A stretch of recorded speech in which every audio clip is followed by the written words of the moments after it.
Слово. Впервые участвую на таком митинге. Буду краток, как говорится. Тут я хотел бы остановиться на 4 моментах. Первое. Делегация Республики Саха-Якутия приняла участие на Всероссийском форуме сообщества, который прошел во Владивостоке. И там в секции территориального развития Дальнего Востока я поднял вопрос взаимодействия Общественной палаты с экологическими движениями. По всему Дальнему Востоку очень много экологических проблем.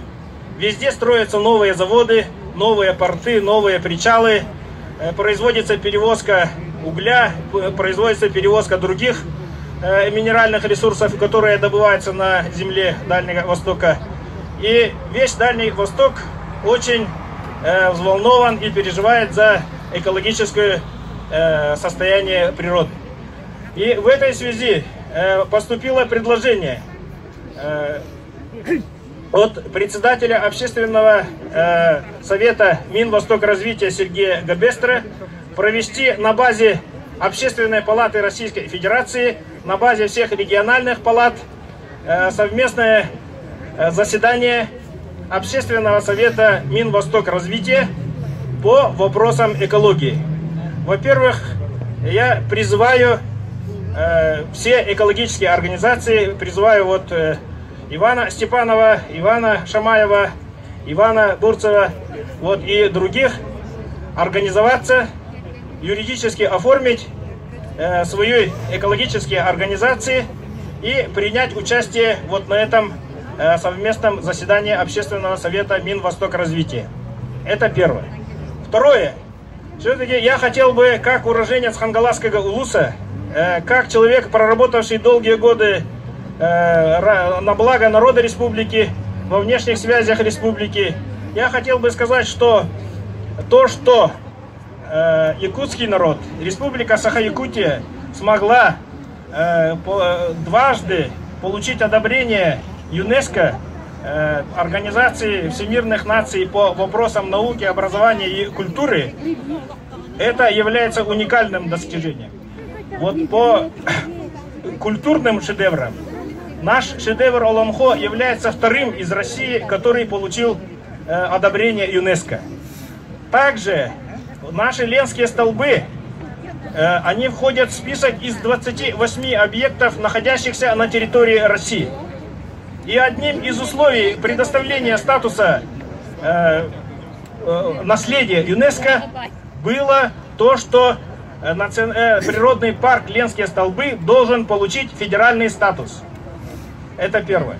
Во-вторых, я хотел бы сказать, что ничего не меняется. Как было государственное учреждение природный парк, так и останется государственным учреждением национальный парк.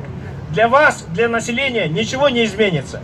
Что касается бизнеса, я хотел бы сказать, что у нас в республике, к сожалению, абсолютно не развит туризм. И в Хангаласском улусе в 2016 году впервые посетило 170 тысяч туристов.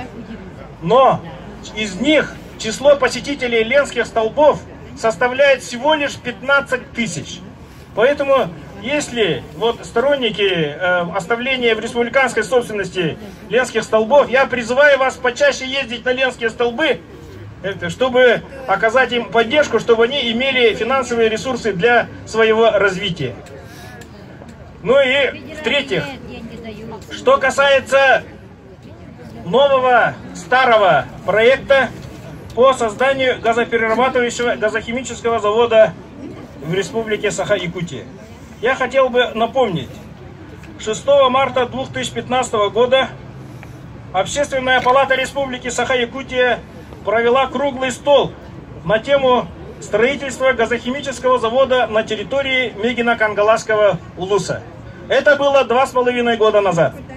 В работе круглого стола приняли участие министр промышленности Республики Саха-Якутия Панов Андрей Анатольевич, министр охраны природы Республики Саха-Якутия Афанасьев Сахамин Миланович и заместитель министра экономики Республики Саха-Якутия Чекин Евгений Алексеевич. И участниками круглого стола были выработаны следующие рекомендации. правительству Республики Саха-Якутия. Общественная палата Республики Саха-Якутия поддерживает развитие обрабатывающих производств на территории Якутии. Но при этом, в соответствии со стандартом открытости исполнительных органов государственной власти Республики Саха-Якутия, в площадке Общественной палаты Республики Саха-Якутия и с привлечением общественности провести широкое обсуждение на начальном этапе разработки крупнейших проектов на территории Якутии. На сегодня информация о строительстве газохимического завода на территории Мигино-Кангаласского улуса идет только с точки зрения экономической выгоды. При этом физико-географические особенности территории не объясняются или не учтены. Жителей сел Павловска и Хаптагай, кроме экологических вопросов, волнуют вопросы, почему при разработке проекта не учтены границы многолетней мерзлоты, наличие межпластовых вод, климатические условия. Общественная палата Республики Саха-Якутия солидарна с позицией жителей Мигино-Кангаласского улуса о необоснованности строительства газохимического завода. Поэтому при разработке технико-проектной документации, при рассмотрении проектных документов и при оценке экологической безопасности необходимо привлекать членов Общественной палаты Республики Саха-Якутия и экспертов Общественной палаты.